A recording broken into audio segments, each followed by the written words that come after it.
देख रहे हैं फास्ट न्यूज हर पल, क्षेत्र की छोटी से बड़ी खबरें। प्रजापिता ब्रह्मा कुमारी ईश्वरीय विश्वविद्यालय सेवा केंद्र मगरलोड में किसान सम्मान समारोह का आयोजन किया गया। इस अवसर पर मुख्य अतिथि राजयोगी बी.के. महेंद्र ठाकुर, निर्देशक रुचि एग्रो फार्म गोंदिया महाराष्ट्र एवं विशिष्ट अतिथि के रूप में राजयोगिनी बी.के. सरिता दीदी जी, संचालिका धमतरी एवं जोनल कोऑर्डिनेटर कृषि एवं ग्राम विकास प्रभाग, साथ में बी.के.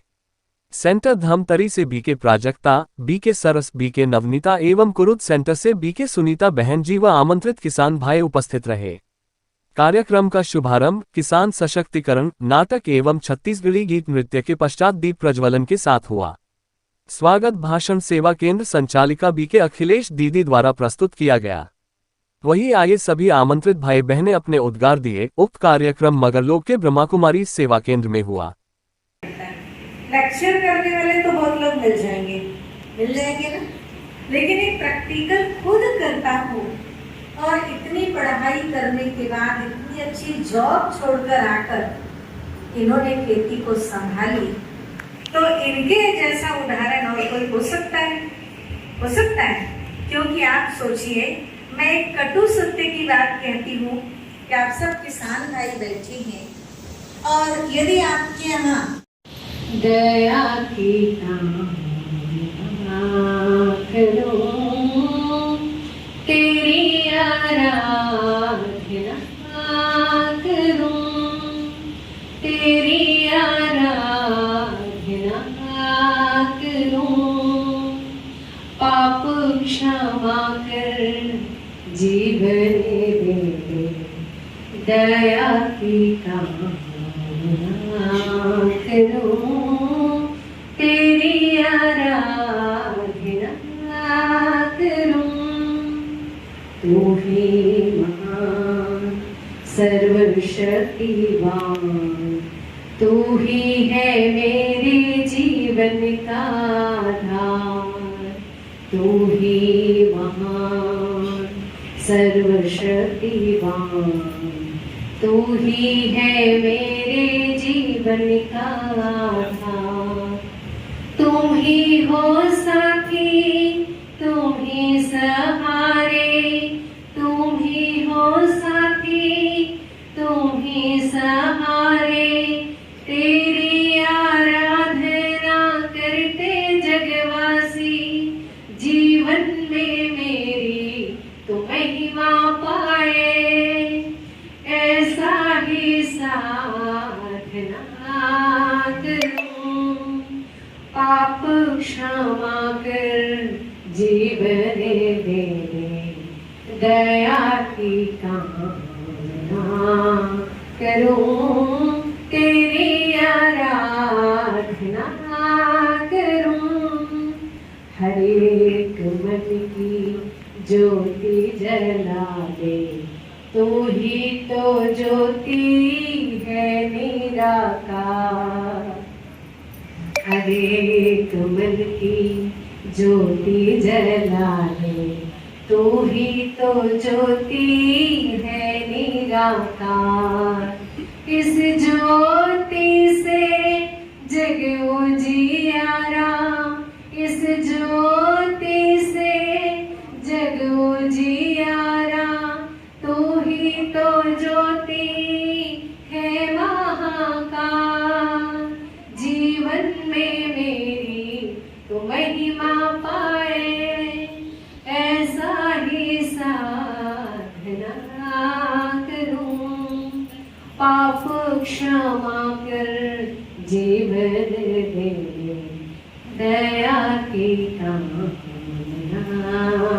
करूं,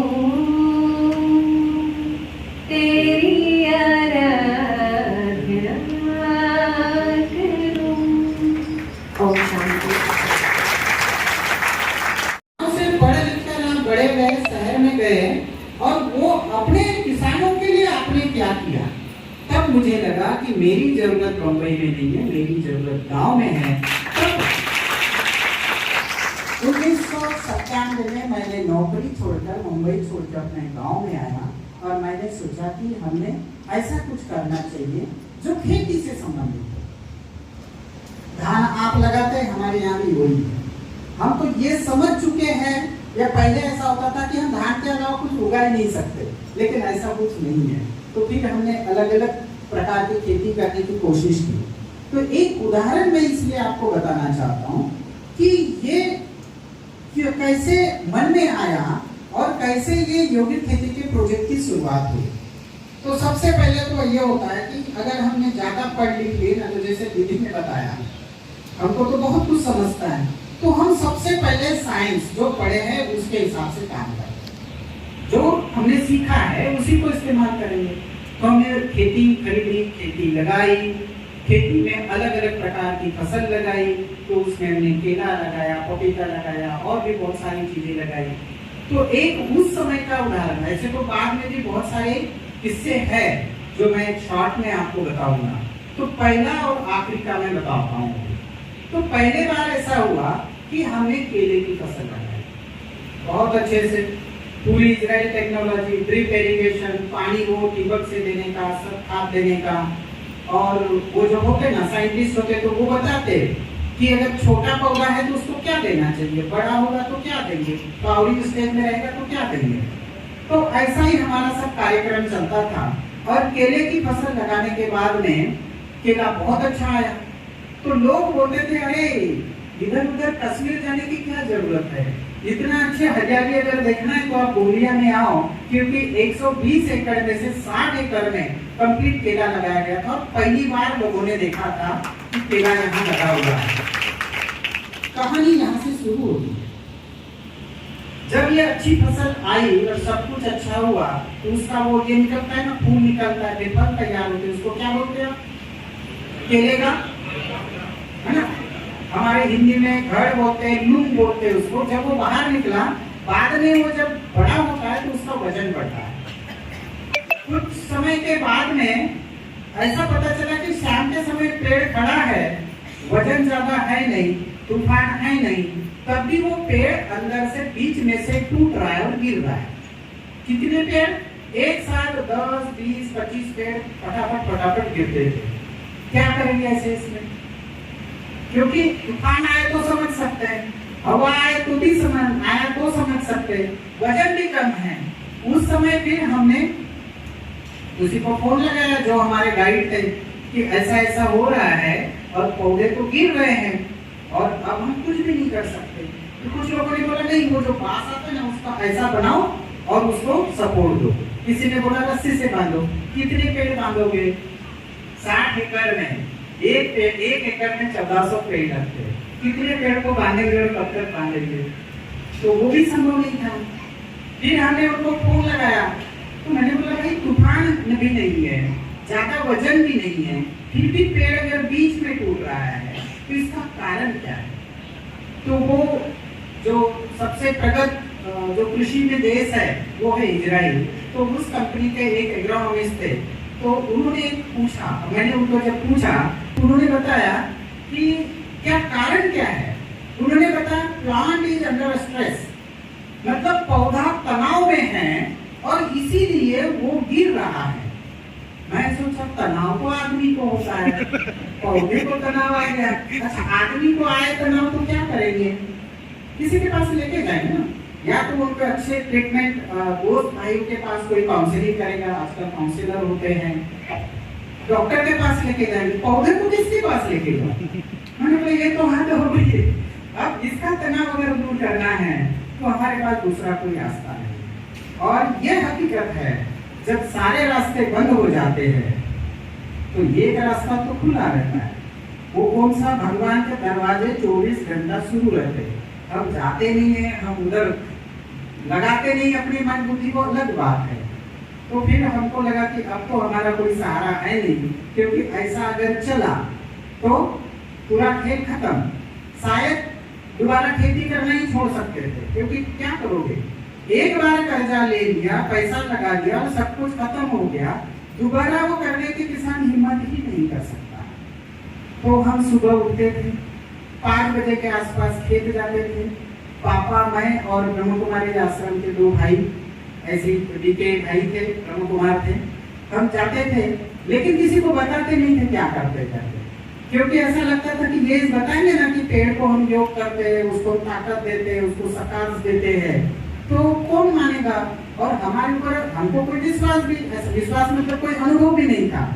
तो सुबह सुबह जाने के बाद हम वहां जाके सारे जो केमिकल रसायन देना सब बंद कर दिया और टैंक बनाए थे पानी देने के लिए, ड्रिप से देते तो एक साथ पानी जमा होता है।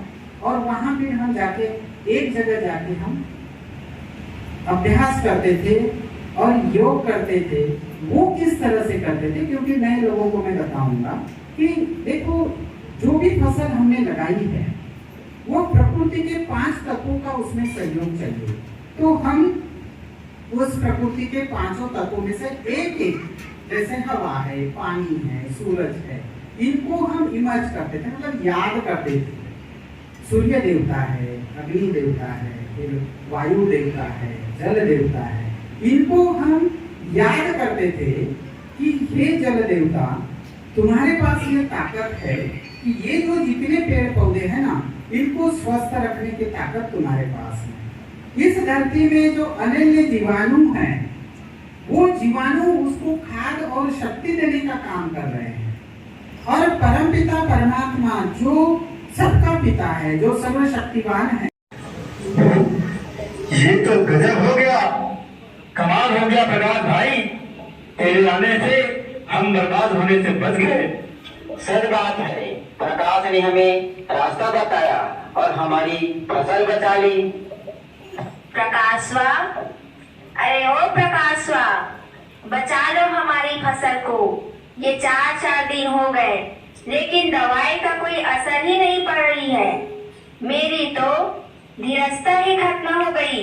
मैं तो जाती हूँ बाजार और ले आती हूँ कीटनाशक दवाइयाँ। अरे गौरी बहन, देसी दवाई है तो थोड़ा इंतजार करना पड़ेगा, धीरज रखना पड़ेगा। अब तो हमारी भी धीरज खत्म हो गई।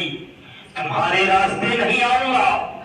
फसल बिगड़ेगी तो हमारा ही नुकसान होगा। आपका क्या जाएगा? पहले से ही हम कर्ज में डूबे हैं, चिंता में जी रहे हैं। अब कुछ हुआ तो हम कहीं के नहीं रहेंगे। गले में फंदा लगाना होगा, फंदा फंदा फंदा फंदा फंदा फंदा। और कोई शब्द बोलना नहीं आता? जब देखो तब फंदा लगा लेंगे की बात करते हो। छोड़ दो इसे, लगा लेने दो फंदा। जाओ, चले जाओ। अरे किसान हो, धरती के महान पुत्र हो, 56 का सीना है अपना। अरे जब जब जरूरत पड़ी हल को छोड़ बंदूक को हाथ में लिए थे इस धरती की रक्षा के लिए। आज जब इस धरती के लिए जीने का समय आया तब आप मरने की बात करते हो। देखो इस धरती माँ को देखो, उनके आंसुओं को देखो। रासायनिक खाद का प्रयोग कर करके बंजर बना दिया हमने इस धरती को। कितनी जहरीली बना दी है अपनी धरती माता को। आज किसी व्यक्ति को भोजन करते देखता हूँ तो अन्न नहीं, लगता है कि अन्न नहीं जहर खा रहा है। अरे किसानों, कब तक जहर पिलाते रहोगे धरती को? कब तक? देखो वो जमीन जिनको हमने कैसी बांझ बना दी है। पूछो, हमसे पूछो। सिर्फ जब 14 साल के थे हमारे पिताजी ने अपने गले में फंदा लगा ली। हम निधन हो गए, भटकते रहे। पेट भरने के लिए जूठा पत्थर उठाता रहा। बहुत मेहनत किया हूं शिक्षा के लिए।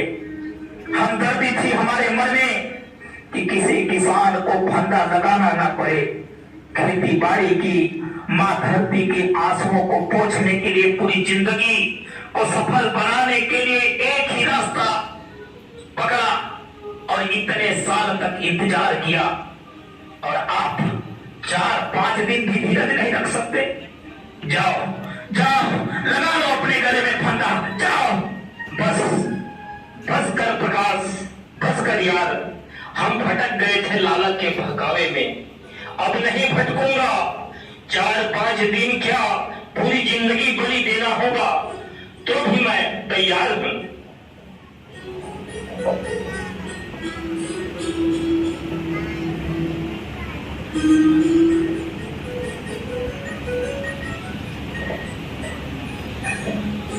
भाई प्रकाश, एक बात पूछूं? नीम का छिड़काव करने के बाद 2-4 दिन क्यों इंतजार करना पड़ता है? देखो भाई, नीम की दवाई कोई कीड़ों का नाश नहीं, लेकिन फसल की रक्षा करती है। दवाई के छिड़कने से शत्रु कीट की प्रजनन क्षमता खत्म हो जाती है, जिससे और भी कीट पैदा नहीं होती। इसीलिए 4-5 दिन तक इंतजार करना पड़ता है। ठीक है भाई, अब तो फसल की रक्षा की चिंता मिट गई।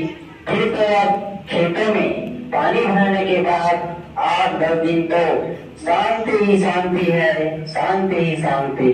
देखो भाई रघु, खेतों को पानी की नहीं नमी की आवश्यकता होती है। खेतों में एक साथ ज्यादा पानी देने से भी नुकसान है, समझा? अरे वाह,